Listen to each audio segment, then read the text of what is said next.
우리는 계속해서 마태복음 5장, 6장, 7장 산상수훈의 말씀을 우리 함께 나누고 있습니다. 산상수훈이라는 것은 산에서 설교하셨다, 그 말씀이에요. 어려운 말씀 아니에요. 산에서 그냥 설교하셨다. 이 시대를 살아가는 크리스찬에 대한 위대한 하나님의 헌장입니다. 우리 크리스찬들이 살아가야 할 위대한 하나님의 지표이고 목표고 목적이어야 합니다. 예수님은 산상수훈의 핵심인 팔복을 말씀하시고 이어서 이웃과 세상에 대한 성도들의 근본 역할을 가르치는 소금과 빛의 말씀을 하시고 이제 이후로 천국 시민에게 요구되는 하나님의 수준을 그 율법의 수준보다 더 깊은 하나님의 수준을 우리에게 말씀하고 계십니다. 그래서 이 살인의 세 기준도 말씀하시고 간음과 이혼의 세 기준도 말씀하시고 맹세의 세 기준을 말씀하시고 복수의 세 기준을 말씀하시고 그리고 이웃사랑의 세 기준을 지금 말씀하고 있습니다. 예수님의 교훈은요, 당시 유대 사회의 통념으로 볼 때 굉장히 혁명적인 가르침이었고 듣는 사람들에게 굉장히 충격적인 말씀이었습니다. 저는요, 이번 주 설교 준비하면서 제일 힘들었어요. 금요일 날 밤 11시까지 사무실에 앉았어요. 과연 이 말씀을 설교해야 되나 안 해야 되나. 왜 그러냐면 제가 그렇게 자신이 없었거든요. 나도 이렇게 못 사는데 우리 교인들한테 이렇게 살라고 선포할 수가 없었어요. 그래서 그냥 넘어가려고요. 이 부분은 넘어가려고 했는데 또 한편으로 성령께서 못 넘어가게 하십니다. 그래서 이거 어떻게 해야 됩니까? 그러면서 밤 11시까지 본문도 한 줄도 적지 못하고 저희 집사람이 뭐 하세요? 아무 그냥 책상에 앉아서 11시까지 있다가 그냥 갔어요. 그만큼 오늘 이 말씀은 우리에게 힘든 말씀이기도 합니다. 저는 오늘 여러분들이 이 말씀을 함께 나누면서 힘들지만 이 말씀에 깨달음이 있기를 간절히 축복합니다. 우리가 삶을 산다는 것은 반응하는 거예요. 살아있다는 것은 반응하는 겁니다. 남들이 말할 때요, 우리가 즐거움을 느끼는 것, 이것이 곧 반응입니다. 남들이 말할 때 우리가 화를 내는 것, 이것도 또한 반응입니다. 누가 어떤 일을 할 때 저거 좋다, 저건 별로 안 좋은데, 이 느끼는 것도 반응입니다. 사람들이 우리를 자극할 때 이 자극받는 것, 사람이 우리에게 잘못했을 때 화내는 것, 이런 것은 우리 삶의 반응입니다. 살아있다는 말이죠. 일반적으로 사람들은요, 반응을 하면 어떻게 나타납니까? 크게 한 세 가지로 나타납니다. 하나는요, 이유를 말합니다. 이유 있는 반응이 있습니다. 다시 말씀드리면 그것에 대한 보복이죠. 제가 일부 예배 때 어느 남집사님한테 아무개 집사님, 만약에 누가 집사님 오른뺨을 딱 때리면은 집사님 어떻게 해요? 했더니 뭐라고 그런지 아세요? 저도 한 대 딱 때려야죠 이러더라고요. 그게 이유 있는 반응입니다. 가만히 맞고 있을 사람이 어디 있겠어요? 두 번째 반응은 좋은 행위라는 것입니다. 참는 거예요. 누가 때리잖아요? 그러면 왜 때릴까? 저 사람이 무슨 이유가 있겠지, 뭔가 오해가 있지 않을까? 그러면서 때리는 게 아니고 한번 참아주는 거예요. 이게 좋은 행위입니다. 세 번째 반응은 오늘 주님이 우리에게 하시는 말씀이에요. 저는 이것 때문에 설교 안 하려고 한 거예요. 오른밤을 때리면 왼밤도 갖다 돌려 대래요. 이해가 되십니까?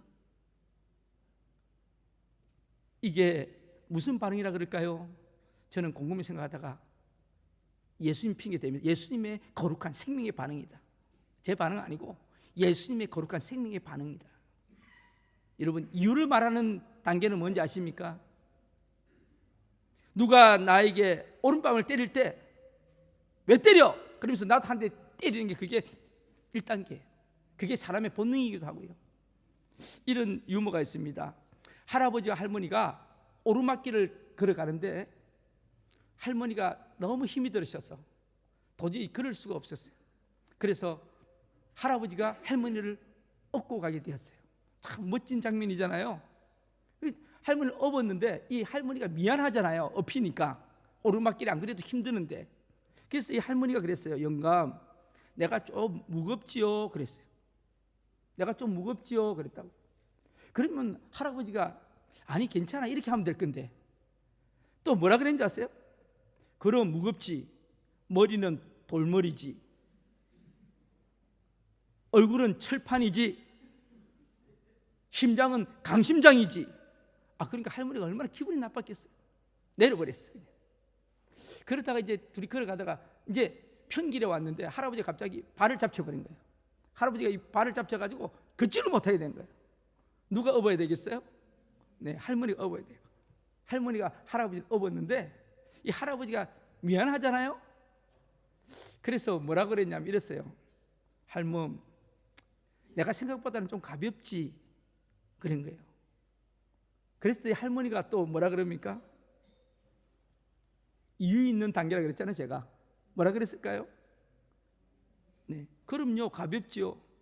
머리는 든 게 하나도 없고 헛바는 바람만 잔뜩 들었고 속은 텅 비어서 엄청 가벼워요.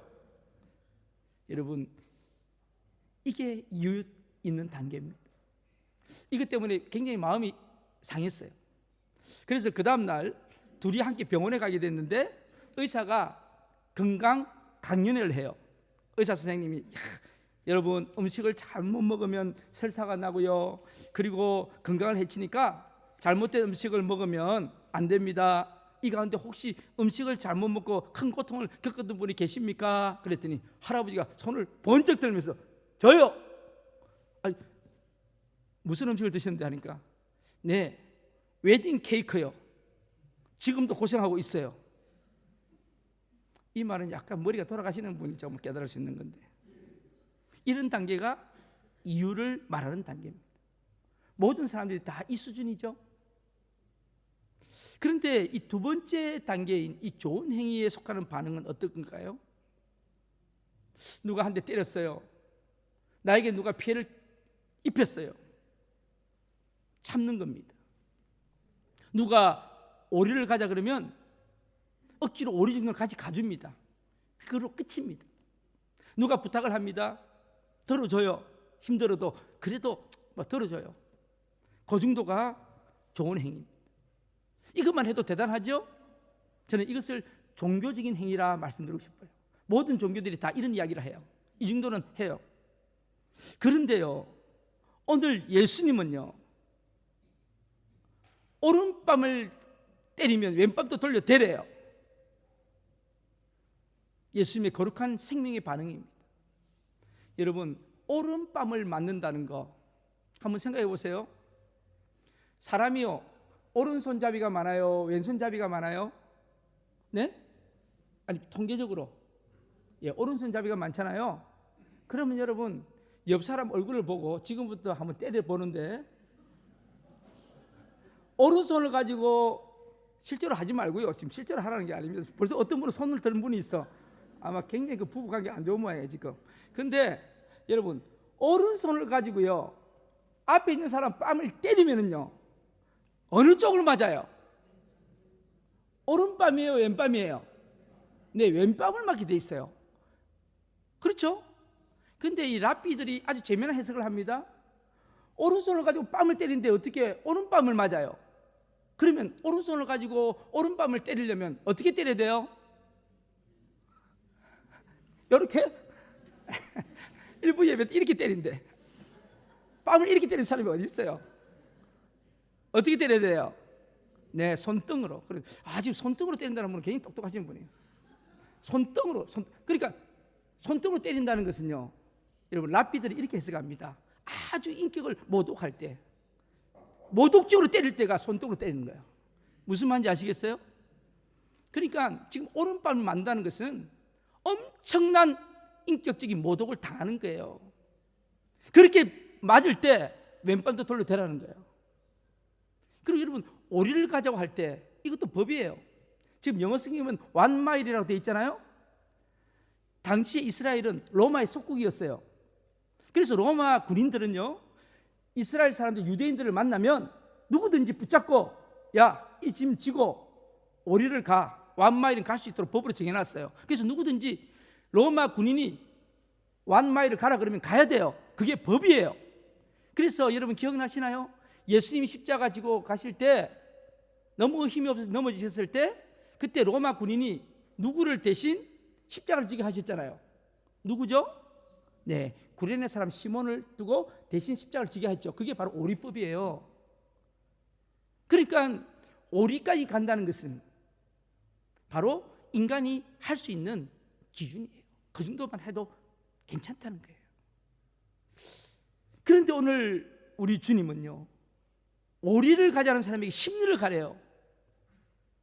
그 제가 여기서 막힌 거예요. 주님, 저는 누가 뺨을 때리면 참기는 참겠는데 맨빵까지는 제가 도저히 못 들려대겠습니다. 그런데 이걸 어떻게 교인들한테 설교할까요?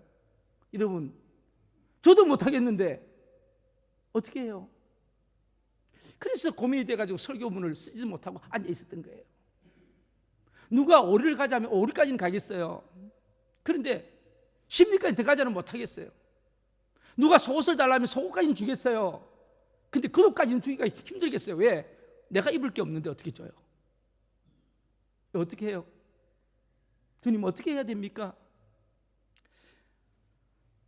말씀에 보면, 구약에 보면은요, 심리 인생을 살았던 사람이 나옵니다. 제가 그 말씀을 보면서 이제 조금씩 깨달아지기 시작합니다. 창세기 37장에 요셉이라는 사람이 나옵니다. 이 요셉은요, 아버지 야곱이 요셉에게 심부름을 시켜요. 무슨 심부름을 시키냐면 자기 형제들이 세겜에서 양을 치러 갔어요. 세겜으로. 세겜은 굉장히 위험한 곳이에요. 그래서 야곱이 요셉에게, 막내 요셉에게 형들이 양을 잘 치고 있는지 없는지 보고 오라 그래요. 그래서 이 요셉이 아버지의 심부름의 말을 듣고 순종해서 갑니다. 어디로 갈까요? 세겜으로 갑니다. 근데 세겜으로 갔더니 형들이 있어요, 없어요? 잘 모르시죠? 네. 여러분은 성경도 안 읽고 그런데 텔레비전도 안 보시고 뭐 하시는지 몰라. 하여튼 없어요. 그래서 보세요. 세겜까지 가서 형들이 없으면 그냥 돌아오면 돼요. 그게 오리예요. 세겜까지 가는 게 오리예요. 오리. 그런데 이 요셉이요, 찾아요, 형들을. 가다 보니까 어떤 사람이 이야기해요. 이렇게 생긴 사람 못 봤냐고 했더니 너 형들이었니? 그 사람들 세겜에서 양 잘 먹이고 이제 어디로 갔냐면 도단으로 갔다 그래. 도단으로. 그때 여러분, 만약에 요셉이 오리 인생을 사는 사람이었다면 이렇게 했을 거예요. 아버지, 제가 갔더니 세겜에는 형들이 없어요. 근데 사람들이 이야기 들어보니까 세겜에서 잘 있다가 다른 데로 갔대요. 그까지만 하면 요셉은 끝나는 거예요. 그런데 요셉은 어디까지 갑니까? 도단으로 갑니다. 형들을 만나러 갑니다. 그는 아버지 야곱이 시킨 게 아니에요. 근데 그 가면서 요셉의 인생에는 폭풍우가 몰아치는 거죠. 도단으로 갈 때 그를 미워하던 형들이 요셉을 어떻게 해요? 죽이자. 저놈 온다. 저 나쁜 놈이 온다. 아버지 살을 독차지하는 놈이 온다. 저 죽이자. 그래서 죽이려고 하면 구덩이를 파서 거기다가 집어 던져 넣었어요. 그러다가 애굽의 상인에게 팔아버리잖아요. 여러분, 최초의 인류의 인신매매가 여기서 일어나는 겁니다. 그리고 이 요셉이 그 보디바리 집에 팔려가서 종노릇을 합니다. 여러분 생각해 보세요. 자기 인생이 얼마나 허망합니까? 자기가 한 것이라고는 아버지 말씀 잘 듣고 형들 안부 물으러 왔는데 그 형들이 자기를 배신하고 팔고 죽이려고 했어요. 아주 비참한 인생이에요. 아마 그 집을 뛰쳐나와서 도망가서 집으로 돌아가도 시원찮을 건데 이 요셉은 그 보디바리 집에서 최선을 다합니다. 심리 인생을 살아요. 거기서 자기가 하나님 뜻이 있겠지 그러고 하나님을 순종하며 하나님을 경외하며 거기서 최선을 다합니다. 그 보디바리 집이 요셉을 통하여 복을 받습니다. 그런데요, 그 주인이 보디발이 우리 부인 빼놓고는 네가 모든 것은 모든 집안일은 내가 다 하라고 가정 총무로 세워줍니다. 그때 이 요셉에게 그 집 마님께서 또 작업을 걸기 시작하는 거예요. 요셉에게. 그때 요셉이요 적합하게 타협했더라면 요셉은 아마 평생 그 집에 총무로 그 정도로 살았을 거예요. 먹고 사는 건 살았을 거예요. 그런데 이 심리 인생을 사는 요셉은요 타협 안 했어요. 하나님께서 지금 보고 계시는 걸 아십니다. 당신 주인이 나에게 이야기한 것입니다. 그러면서 거기에 거역하니까 결국 모함을 해서 감옥에 들어갑니다. 감옥에. 여러분 이 기구한 인생을 보세요. 정직하게 살려고 하니까 감옥에 들어갑니다. 바르게 살려고 하니까 주님 뜻대로 살려고 하는데 누가 나를 괴롭혀요? 어떡하시겠어요? 그리고 감옥에 들어갔어요. 감옥에서 요셉은 또 심리 인생을 삽니다. 최선을 다해서 삽니다. 간수에게 인정을 받습니다. 거기에 그 나라의 장관 둘이 정치범으로 들어왔어요. 함께 같이 있어요. 비서실에 있는 장관 둘이 들어와서 그 장관들을 열심히 잘 섬깁니다. 나중에 그 한 장관의 추천을 받아가지고 바로 왕 앞에 가죠. 그 바로 왕 앞에서 꿈을 해석함으로 그 나라의 애굽의 총리가 됩니다. 여러분 이게 심리 인생입니다. 오늘 이 말씀을 보시면서 여러분 한번 생각해 보세요. 나는 지금 오리 인생을 가고 있나 심리 인생을 가고 있나? 하나님이 예수님께서 왜 우리에게 오리를 가고자 하는 사람에게 심리를 가라고 말씀하실까요? 왜 속옷을 달라는 사람에게 겉옷까지 주라고 말씀하실까요? 오른밤을 때리는 자에게 왼밤까지 돌려대라고 이야기할까요? 저는 여기서 고민을 했습니다. 만약에 우리가 이것을 하지 못한다면 주님은 이 명령을 하셨을까요? 안 하셨을 거예요. 이런 원리입니다. 여러분 태어난 지 5살 5개월밖에 안 된 애한테 뛰어 그러면 뛸 수 있습니까? 그거는요 뛰라고 하는 부모가 문제가 있는 거예요. 그렇죠? 그런데 애가 커서 이제 한 10살쯤 되었어요. 뛰어 하면은 그애 뛸 수 있어요? 없어요? 뛸 수 있어요. 그리고 뛰어야 돼요. 만약에 그 애가 못 뛰면 그 애에게 문제가 있는 거예요. 아마 신체적으로 뭐가 문제가 있지 않으면 그 애는 뛸 수 있어요. 그렇다면 오늘 우리 주님께서 이 말씀을 하셨다는 것은, 우리에게 하셨다는 것은 우리가 이 말씀을 받을 수 있는 능력이 있기 때문에 주신 줄로 믿습니다. 여러분 여기 중요한 말씀이 나옵니다. 예수님은요 하나님을 믿지 않는 자들에게는 이 말씀 안 하셨어요. 잘 들으세요. 예수님은 하나님을 경외하고 예수님을 믿지 않는 군중들에게 이 말 안 하셨어요. 회개하라 그 말씀만 하셨어요. 그런데 오늘 예수님의 제자들에게는 이 말씀 하신 거예요. 오리를 가고자 하는 자에게 심리를 같이 가라고요. 이게 무슨 뜻입니까? 예수 그리스도의 은혜 받은 자는 이 일을 할 수 있다는 것입니다. 오늘 저와 여러분은 어떤 자들입니까? 예수님의 십자가의 은혜를 체험한 사람, 거룩한 하나님의 백성은 이 거룩한 반응을 할 수 있는 능력도 있고 자격이 있다는 말씀입니다. 저는 이 말씀을 깨달아지는 거예요. 이 말씀이 인터넷에 아주 좋은 글이 있어서 하나 소개하려고 합니다. 한 의사가요, 미국에 있는 한 의사가 아프리카의 외진 마을에 의료 봉사를 갔어요. 볼런티어로. 그런데 거기서 젊은 한 청년을 알게 됐어요. 그 청년은 외국 가서 유학해서 공부한 청년이에요. 아주 머리도 좋고 또 사업 수완도 있고 똑똑한 청년이에요. 그런데 그 마을에는 결혼을 하려고 하면, 부인을 데리려고 하면 남자가 그 부인 집에 소를, 암소를 가지고 가서 몸값으로 소를 주고 부인을 데리고 오는 풍습이 있는 마을이에요. 그런데요, 조금 우리로 말하면 집안 가정 형편이 좀 별로 안 좋다, 얼굴도 좀 그렇게 생겼다, 그러면 암소 한 마리만 주면 된대. 한 마리만 주면 돼요. 그런데 조금 인물도 괜찮고 집안 또 행편도 괜찮다 그러면 최고까지 3마리까지 줄 수 있대. 3마리. 그러니까 3마리 암소를 주는 그 신부는 엄청나게 미모도 있고 집안도 좋아야 돼요. 그런데요, 이 청년이 어느 날 부인을 데리러 가는데 그 암소를 몇 마리를 준비했냐면 9마리를 준비해. 9마리. 여러분, 3마리의 3배 9마리를 준비한 거예요. 그랬더니 마을 사람들이 야, 저 똑똑한 청년이 부인 데리러 가는데 소를 9마리를 준비했으니까 이게 분명히 보통 여자가 아닐 것이다. 그렇지 않겠어요? 제일 특등 신부감이 3마리만 주면 되는데 9마리를 끌고 갔으니 동네 사람들이 따라가기 시작한 거예요. 야, 어떤 여자인지 한번 보자. 그러면서 이제 따라가고 이 의사도 따라간 거예요. 같이 따라간 거예요. 그런데 이 소를 9마리를 가지고 어느 집에 갔는데 집이 막 거의 무너지기 직전에 초라한 집이었어요. 우리로 말하면 초가집 같은 집이었어요. 그래서 문을 두드리니까 거기서 누가 나오냐면 아주 나이 드신 초췌한 노인 한 분이 나오시는 거예요.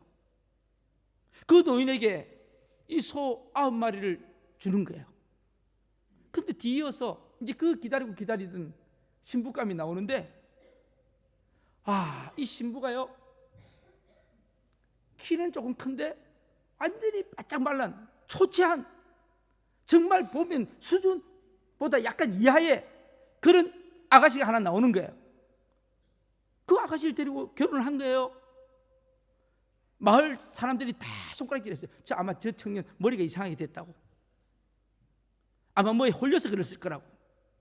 그러고 난 뒤에 이 의사는 봉사 시간이 끝나고 어디로 왔냐면 본국으로 돌아왔어요. 그러고 난 뒤에 한 10몇 년이 흐른 후에 그 마을에 봉사했던 그 마을 휴가차 그 마을을 가게 되었어요. 그 마을에 갔더니 예상했던 대로 그 청년은 사업에 성공해서 아주 큰 부자가 되었고 아주 저택을 지어놓고 아주 멋지게 살고 있었어요.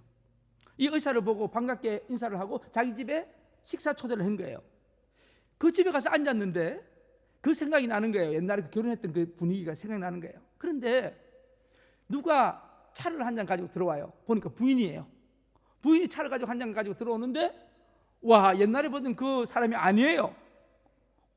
완전히 뭐 살도 이렇게 좀 붙었고 아주 귀부인이 하나 들어오는 거예요. 귀부인이. 그래서 속으로 이 의사가 생각한 거예요. 그때 그 아가씨가 아니고 다른 아가씨가 결혼했구나, 그렇게 생각한 거예요.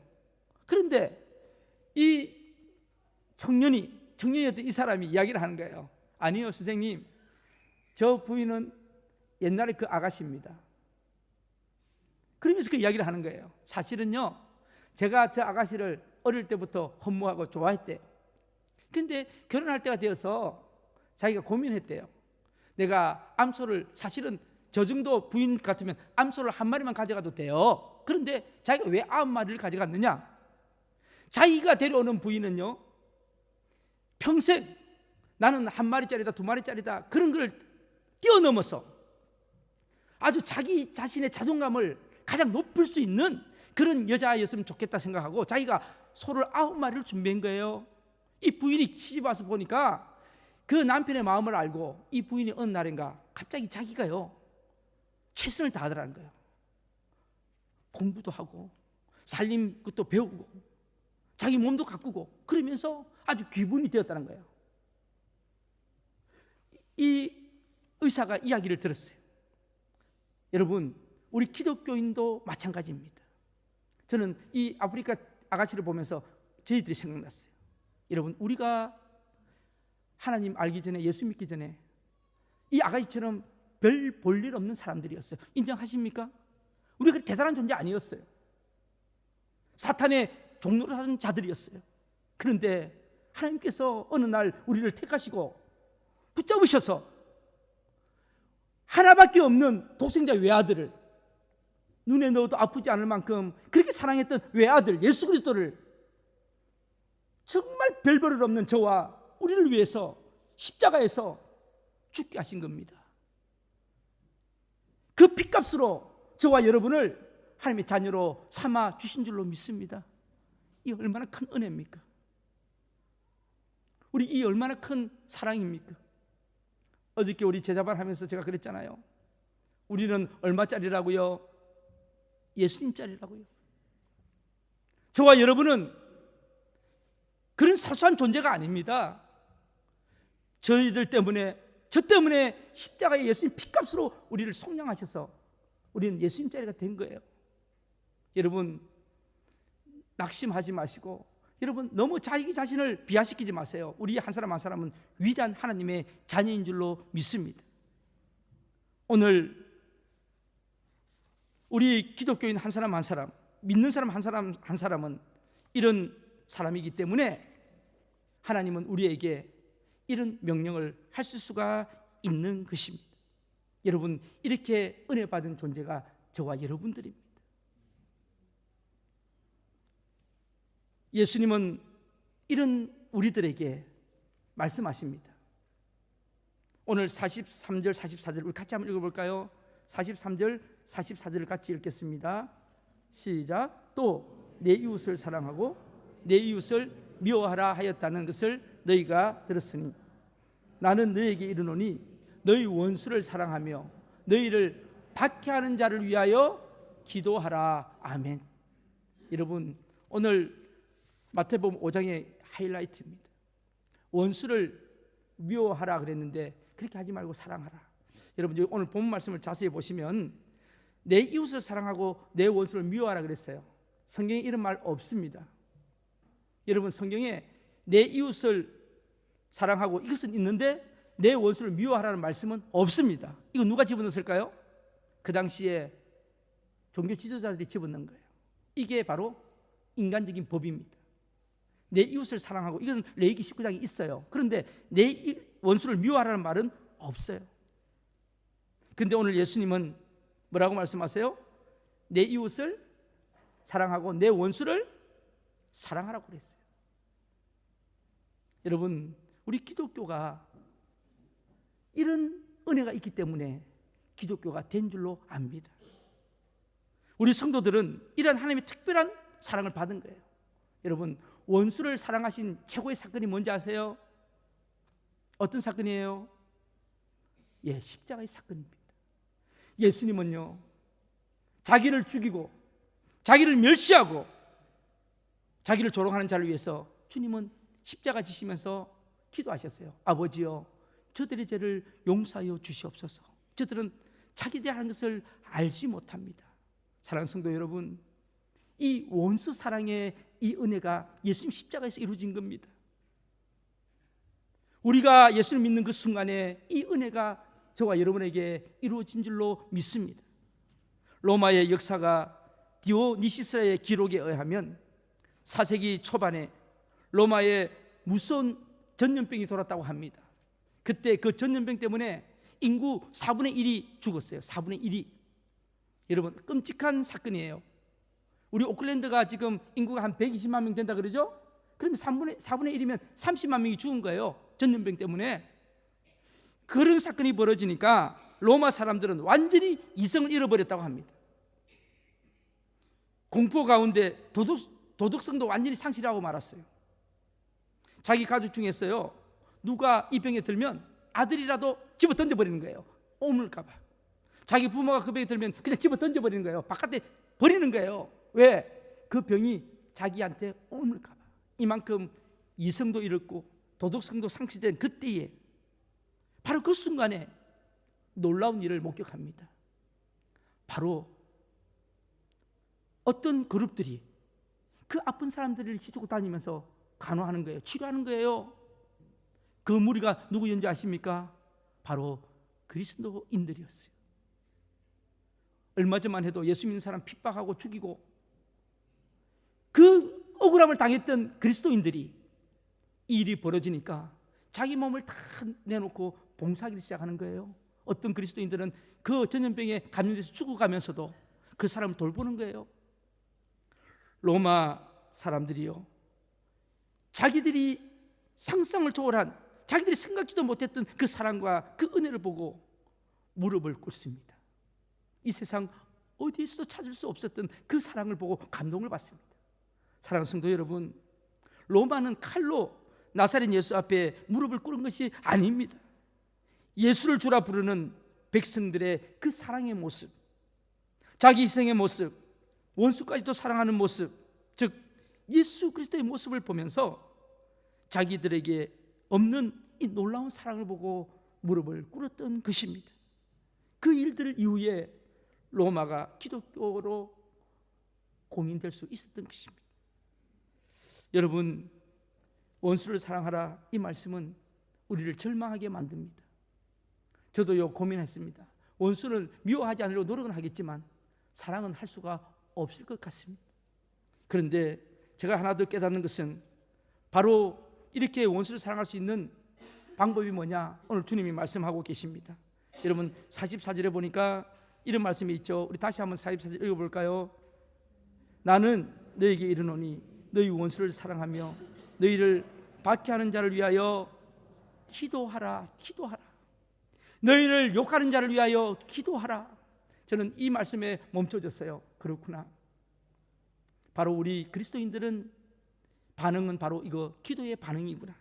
그래서 기도의 성자 E.M. 바운즈라는 분은 이런 말을 했어요. 기도는 상황을 변화시키기도 하지만 더 많은 경우에 기도는 기도하는 사람을 변화시킨다. 여러분, 기도는요 환경도 변화시키지만 제일 큰 기도의 역사는 기도하는 사람을 변화시킵니다. 저는 이 말씀을 생각하면서 아, 그렇구나, 바로 비밀이 여기에 있구나. 사랑하는 성도 여러분, 우리 가정도요 내가 바뀌면 가정은 변화가 됩니다. 내가 변화되면 우리 가정은 하나님이 변화시키십니다. 교회도요 내가 바뀌면 돼요. 내가. 여러분, 기도 중에 가장 큰 은혜가 내가 변화되는 것입니다. 오늘 이 아침에 저와 여러분이 변화되면 이 오클랜드 땅은 변화되겠더라고요. 오늘 기도하는 자에게 주신 최고의 축복은 물론 환경도 변화시키지만 주님이 내 자신을 변화시키는 그 역사가 있게 되는 것입니다. 오늘 여러분 마음속의 미움과 용서는 내가 주님의 십자가를 체험하게 될 때 그때 주님이 이 명령을 받으라고 말씀하고 있는 것입니다. 사랑하는 성도 여러분, 우리 좀 힘들지만 우리 교회가 심리 인생을 가는 교회가 되었으면 좋겠습니다. 오늘도 일부 예배 때 우리 최종식 집사님 큰 따님이 예배를 나왔어요. 지금 최 집사님도 지금 병원에 계세요. 지금 항암 치료를 받고 있는데 뭐 하루에 한 번씩 갑자기 막 혼수 상태가 와서 그래서 지금 폐렴하고 또 여러 가지 병이 와서 지금 병원에 입원해 계세요. 오클랜드 시티 병원에. 근데 그 딸이 한국에 살아요. 오늘 예배 와서 아침 계속 처음부터 끝까지 고개 숙이고 눈물 흘리면서 예배 드리더라고요. 제가 너무 마음이 찡했어요. 참 효녀예요. 저번 추석 때 남편이랑 아이들이랑 다 같이 아버지 보러 왔는데 아버지가 저렇게 아프시니까 남편하고 애들은 보내고 자기는 지금 남아있는 거예요. 어디 갈 수가 없어요. 사실은 이번 주 가려고 티켓팅을 해놨는데 또 못 가요. 제가 예배 드리는 가운데 참 마음이 찡해서 여러분, 그게 심리 인생입니다. 그게 심리 인생이에요. 내 생각 같아서는 가야 됩니다. 아이들도 있고 가야 되는데 그 남아있는 게 심리 인생이라고요. 오늘 우리 오주환 집사님 정상적이면 못 오세요. 올 염두가 안 돼요. 제가 저 목요일 갔을 때 보니까 참 교회 나오기 어렵겠다. 그래서 저 가족에게 그랬어요. 휠체어 빌리셨냐고. 휠체어 빌리셨어요? 안 빌리셨어요 아직? 휠체어 타고 우리 집사님 하나님 앞에 예배드리게 해주세요. 예배드리게. 여러분, 저게 심리 인생이에요. 내 힘으로는 지금 안 되지만 하나님 앞에 조금 더 드리는 거, 내 남은 인생 하나님 앞에 조금 더 드리는 거. 여러분, 예배도요 우리 인생 드리는 분들은요 어떻게 드리는지 아세요? 내가 오늘 예배 한번 나와준 거, 의자 한번 대표준 거, 그거 하나로 만족하는 사람이 우리 인생 사람이에요. 예배는 드리지만 하나님 이 몸밖에 드릴 거 없어, 이 몸 드립니다 그러면서 봉사하시고 충성하시고 예배 드릴 때 흡족하게 하나님께 영광 돌리시고 그 어른분들이 심리 인생을 사는 거예요. 왜 오늘날 이 세상이 안 바뀔까요? 왜 교회가 변화되지 않을까요? 오리 인생 사는 사람들이 모여있기 때문에 그런 거예요. 심리 인생 사는 사람이 있다면 아마 우리 교회는 변화될 것입니다. 저는 확신합니다. 오늘 이 자리에 계신 여러분들이요, 예수님이 오늘 우리에게 오리 인생을 살지 말고 심리 인생을 살라고 말씀하십니다. 우리 오집사님은요, 저는 참 그런 의미에서 존경합니다. 얼마나 힘드신지 제가 목에 갔을 때 숨도 못 쉬시더라고. 머리에 지금 방사능 쬐고 계신다고요. 목은 아파서 음식 못 먹어요.